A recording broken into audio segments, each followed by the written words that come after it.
Bonjour mes chers poissons, je vous remercie de me retrouver pour ce survol de l'année amoureuse 2021. Vous avez été nombreux et nombreuses à me le demander, donc je me suis dit pourquoi pas. Et puis je suis en train de réfléchir également à des horoscopes mensuels exclusivement amoureux pour 2021, mais je réfléchis encore un peu au support, au format, parce que c'est super chronophage, il faut que ce soit aussi intéressant pour vous que pour moi. Donc si vous avez des idées, des suggestions d'ailleurs, je suis toute oui.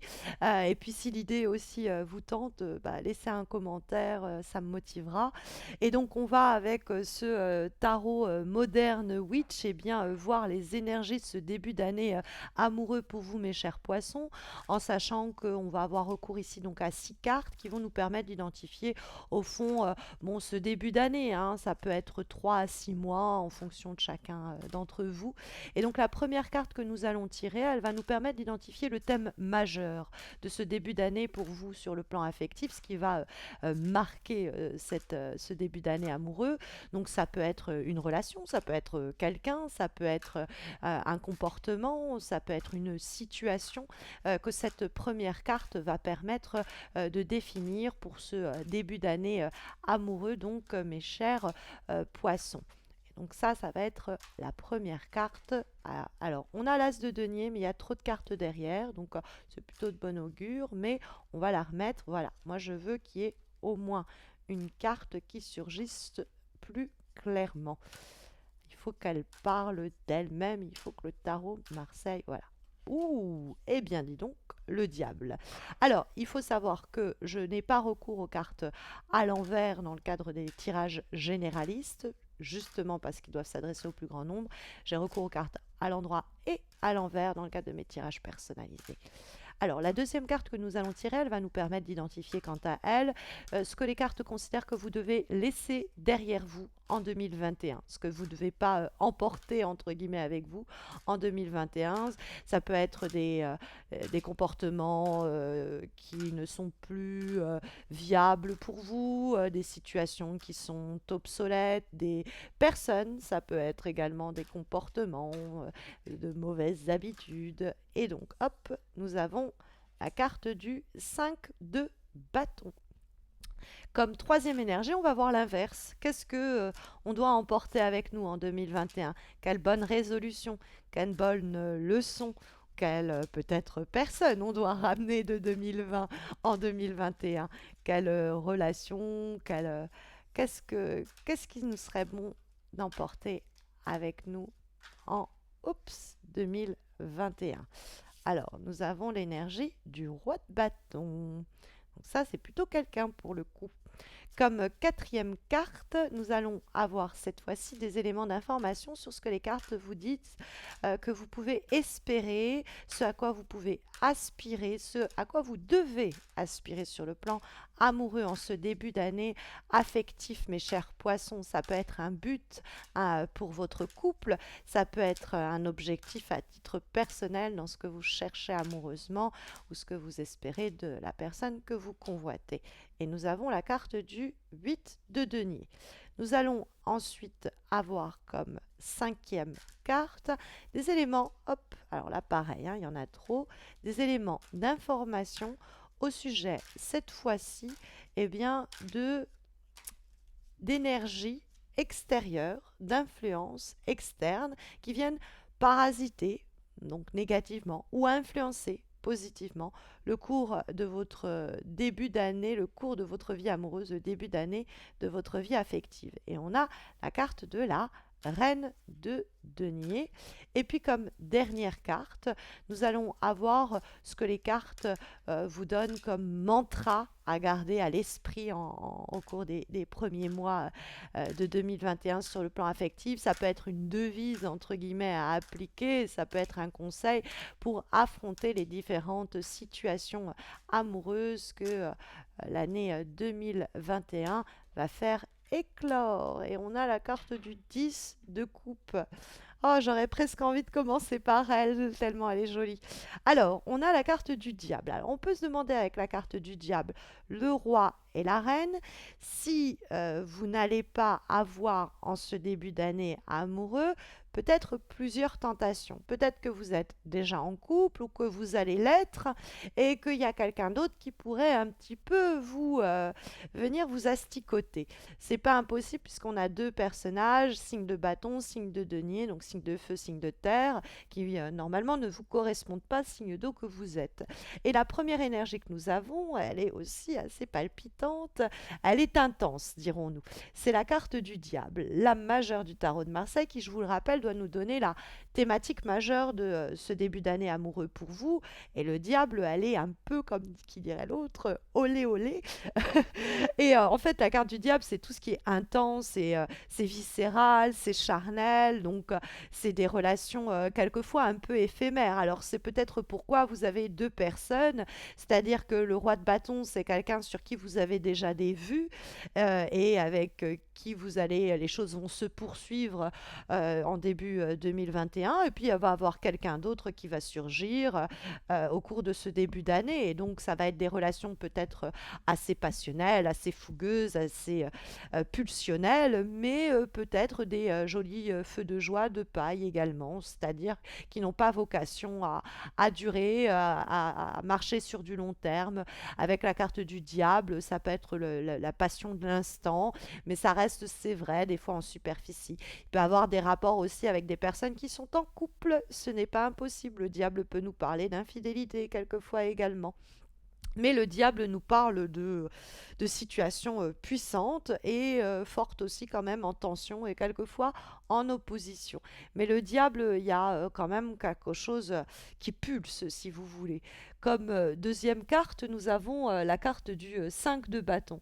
Cette carte du 5 de bâton, elle est là pour nous parler de ce que les cartes considèrent comme les énergies, les personnes, les situations qu'on doit laisser derrière soi. Et le 5 de bâton, ça va être tout ce qui est conflictuel en général. Ça peut être une carte qui est là pour nous parler au fond de toutes ces situations où on a eu le sentiment de devoir toujours se battre ou batailler pour obtenir ce qu'on voulait sur le plan affectif. Tout ça, c'est terminé. En amour, les choses, quand on parle de l'amour et du vrai, les choses sont plus simples qu'elles n'y paraissent. Quand c'est torturé, quand c'est tout le temps à devoir se chiffonner, se disputer, ou quand on est de devoir toujours se faire entendre, ou toujours devoir se battre pour obtenir l'attention de la personne que l'on aime ou que l'on désire, ça c'est fini. On laisse tous ces combats-là, ces combats vains, entre guillemets, derrière nous. Avec cette carte du 5 de bâton, il y a je veux plus me prendre la tête, je veux plus de conflits, je veux plus de situations où je me bats et où je ne gagne pas en plus au résultat, in fine. Donc la carte du 5 de bâton, c'est peut-être même vraiment les vrais conflits, les personnes aussi qui sont un peu trop convoitées, les personnes qui aiment se faire désirer, hein, celles pour lesquelles il faut se battre. Hein. Il y a peut-être le moment est venu que l'on vienne à se battre, peut-être pour vous d'ailleurs, puisque on va avoir ensuite la carte du roi de bâton. Et ce roi de bâton, c'est quelqu'un qui nous désire. Hein. Le roi de feu, il nous montre avec son bâton sa vigueur sexuelle, puissance phallique, très patriarcale. Je suis pour rien sur la symbolique archétypale des lames. Mais c'est vrai que le roi de bâton, c'est...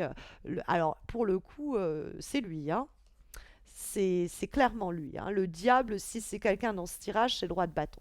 Parce que c'est le feu, c'est l'intensité, c'est la puissance. Alors effectivement, il y a une vraie générosité dans la reine de denier qui peut être dans ce côté très fécond du diable. D'ailleurs, si vous voulez pas tomber enceinte ou que votre partenaire tombe enceinte, surveillez, faites attention. C'est un risque à prendre entre le diable, la générosité, l'intensité des rapports sexuels, la fécondité de la reine de denier, la fécondité aussi du roi de bâton et le 10 de coupe. Voilà, hein, c'est dit en passant. Si vous voulez pas, protégez-vous. Mais le roi de bâton, il y a cette fougue, il y a ce feu, il y a cette puissance. Et cette carte, elle apparaît, mes chers poissons, quand on essaye d'identifier, eh bien, au contraire, les situations, les énergies, les personnes que vous devez emporter avec vous en 2021 sur le plan amoureux. Donc, quand on le met en rapport avec le 5 de bâton, ce serait peut-être bien que vous arrêtiez de vous battre par amour ou par désir et que ce soit plutôt l'autre qui se batte pour vous, celui que vous amenez, entre guillemets, le signe de feu, donc lion, bélier, sagittaire, avec lequel vous étiez peut-être déjà ou encore en relation en 2020. Et donc, c'est plus à vous de lever le petit doigt, mais c'est à lui de le faire. Peut-être que c'est cette énergie-là, justement, de je ne veux plus avoir à me battre, je veux que l'on me désire, je veux que l'on se batte aussi. Hein, pour moi, hein. Il peut avoir tout simplement cette idée-là qui peut être manifestée. On va avoir ensuite la carte du 8 de denier. Alors, le 8 de denier, elle est localisée là pour nous permettre d'identifier ce à quoi vous pouvez aspirer ou vous devez même aspirer en 2021, début 2021 sur le plan affectif. Et le 8 de denier, alors, vous pourriez aspirer à pouvoir travailler avec la personne que vous aimez, avoir un projet professionnel avec elle. C'est éventuellement possible. Ça peut nous parler de ça, de dire que pour vous, le rêve, ce serait que vous montiez quelque chose avec votre partenaire ou que la personne avec laquelle vous commencez une romance soit quelqu'un qui fasse le même métier que vous, la même passion que vous. Ça peut être tout simplement ça. Ça peut être après plus symbolique, c'est-à-dire qu'au fond, le 8 de denier, c'est quelqu'un qui arrive à me faire travailler sur moi. Et la personne, j'arrive à la faire travailler sur elle-même. Hein, c'est l'idée de se perfectionner sur le plan presque spirituel et psychologique. Elle m'aide à avancer, elle m'aide à avancer dans mes projets matériels, elle m'aide à avancer dans mes projets professionnels. Je l'aide en retour, on s'aide, on s'élève. Hein. C'est l'idée de quelque chose qui me tire vers le haut plutôt qui me tire vers le bas. Et l'idée aussi de travailler à façonner de sorte à améliorer la relation avec quelqu'un qui sera aussi généreux ou généreuse que nous, dans ce cas-là, à nous offrir, puisque nous trouvons ensuite en termes d'énergie extérieure, d'influence extérieure, la carte de la reine de denier. Et cette carte de la reine de denier, elle peut nous parler d'une nouvelle personne hein, qui pourrait montrer le bout de son nez, un signe de terre dans ce cas-là. Donc, on a les deniers, signe de terre, donc les deniers, c'est les vierges, ce sont les Capricornes et ce sont les taureaux. Alors peut-être que vous allez avoir quelqu'un au début où ça va commencer fougueusement et puis il va avoir un travail qui va être fait pour que du feu et de l'intensité, il y ait quelque chose de riche et de généreux qui arrive. Hein, ça peut être la transformation d'une relation qui donne à la fois le côté où je suis ton support, je suis ton soutien, je suis ton bras droit également et en même temps je suis ton moteur, je suis ce qui te booste et mutuellement et quelque chose aussi dense sur le plan physique, charnel et très viscéral et on le verra sur un plan plus amoureux, affectif et relationnel, la totale. Hein. Après, ça peut être deux relations différentes qui vont ponctuer ce début d'année, quelque chose de plus intense, mais plus éphémère, et quelque chose de plus riche et de plus généreux, et de plus capable de nous offrir de la longue durée. Parce que cette reine de denier, ça peut être quelqu'un d'autre, donc ce signe de terre, qui peut aussi émerger parce que c'est les énergies extérieures. Et effectivement, comme modo pour